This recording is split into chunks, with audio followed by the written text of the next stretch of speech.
If you want to become a believer, how do you get off of the dime? The first thing a person has to do is to decide whether or not they really want to believe. John 7:17 comes to mind here. At least one translation puts it this way: whoever wills to do my will, he will know whether my teaching comes from God or whether I speak on my own. In other words, in the motivations of the heart, mysterious beyond my comprehension, is the will to do God's will.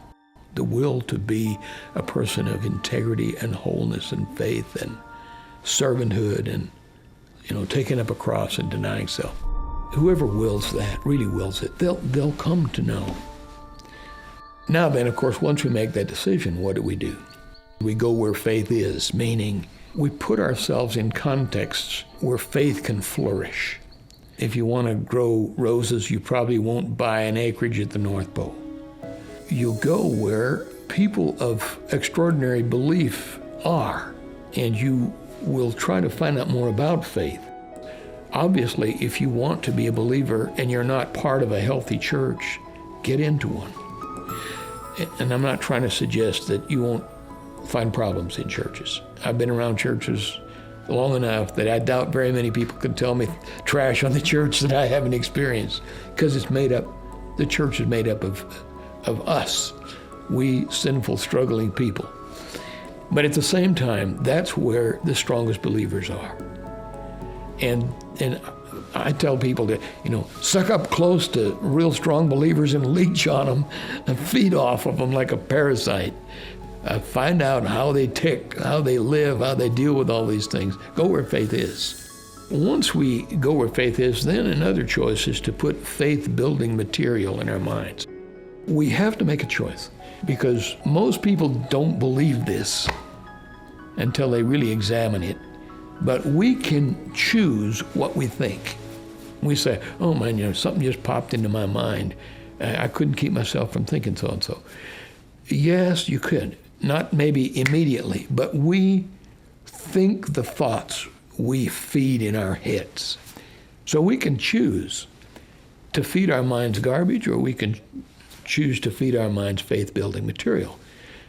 By faith-building material, I'm talking about Christian music. I'm talking about reading literature that builds the faith. I'm talking about associating with conversations that help enrich our faith. I'm talking about going where faith is being practiced in a powerful, sacrificial way. Get involved in the middle of an inner city and help some people, add value to the life of someone else. That builds faith.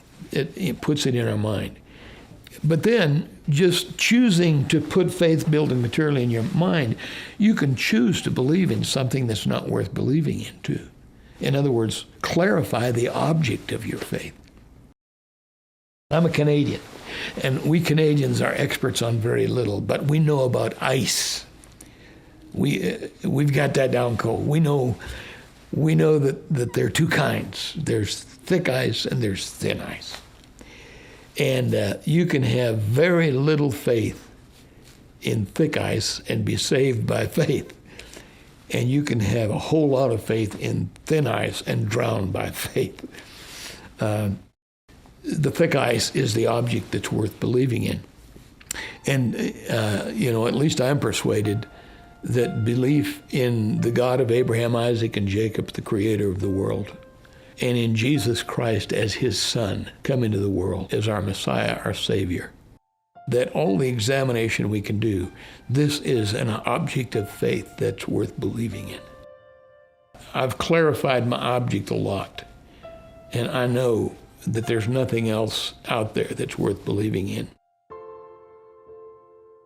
What he stands for is love and service and hope and integrity and joy and peace and kindness and all the beautiful things that make our lives beautiful. And that's an object of faith worthy of moving toward and filling my mind with. There's one more step that I would take, and the biggest one for me is what I call begin your experiment of faith. In other words, do what faith would do. Not in the, fake it till you make it idea. But, some of the things that of the faith that make sense to you, move that direction. Begin to do the kinds of things that Jesus values. It's like faith doesn't come by sitting in a room and getting all my ducks in a row and walk out a believer. It's more like learning how to ride a bicycle. You get on the thing. And if you had the trouble learning that I learned, you skinned your elbows and knees a few times. Somewhere in there you wobbled off into the skill. And faith cannot really become real faith that's not tested out in life. One of the passages I like in John, Jesus said, "If you continue in my word, then you are truly my disciple." In other words, he didn't say if you keep the log and information in your head. He said you be a disciple. A disciple is an apprentice in the Christ life. It's a following learner. Jesus walked and people walked with him. And he said, if you continue with that, you will be a disciple and you will know the truth, and the truth will set you free. The Christian faith has enough to it that it will always be challenging the most brilliant intellect, and we will never amass all of the understanding or untangle all of the mysteries. Doesn't mean we shouldn't move into them for as long as we live, to search deeper into the depths of God and to understand all we can. But the Christian faith is not about knowing everything there is to know about God. And it's not about having answers for every question that somebody wants to raise. We want so much to be in control. And so we want a God that can be explained and that we can defend from our rational perspective, or our intelligence is at stake. And it's almost like God is saying, no, the secret things belong to God. The things revealed belong to you. I just want you to trust me. Now, around my heart, across the years, there has become a web of knowing the truth that is so strong that, yes, I have doubts. And yes, there are huge questions you can raise to which I don't know the answers. But they don't faze me because I know. And that is not a very good argument to someone who has never experienced it. I think the Old Testament expression, you've tasted that the Lord is gracious. I've tasted. What we need to do is to hang on to him no matter what. And he's going to take us through some scary places, and we will not know what's going on. But if we let go of him, we're in real big trouble. So let's just hang on to him.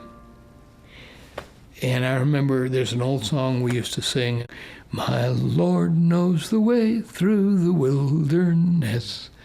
All I have to do is follow. And I thought, that kind of sums up my faith in the middle of doubts. Even the trip through the wilderness is an adventure, if he's there. If not, it's a disaster. And not saying those early years were bad, they were part of the journey.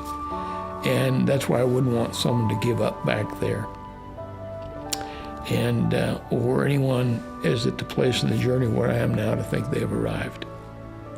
It's a road, it's not a parking spot.